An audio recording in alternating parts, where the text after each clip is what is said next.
kami kagabi ng ng interview ni Dennis Padilla tsaka ni Marjorie Barreto. Doon kami napuyat ni Tisay kagabi. Today's lunch, we have here pork steak. Malagkit siya. First bite.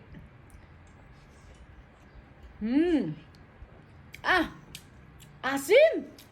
Wait. Kasi pinatagdagan mo pa ng kalamansi. Imbis na Lagyan daw kalamansi. sakto lang. Alam mo, magkaiba yung tolerance natin sa asim eh. Inuna namin pinanood yung Kay Dennis. kay Dennis. Para maintindihan namin yung mga sinasabi ni ano.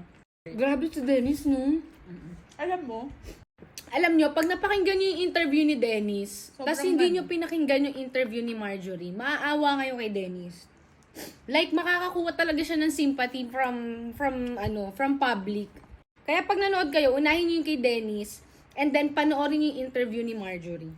Mas marirealize nyo, oh my God, pati tayo, nilaro ni Dennis. Diba? Kasi pati tayo, makukuha niya yung sympathy natin. sobrang ano. Very well said yung mga sinabi ni ano.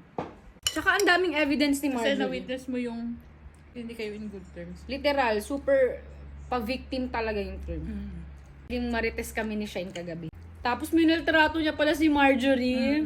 Grabe, natanggal siya ng eardrums dahil kay Dennis Padilla. Yes, Team Marjorie Aray. tayo. Sino may pakana nito? Sabi niya. Ikaw o yung mami mo? Nanay mo. Nanay mo. May rice pa? Meron. I'm prepared.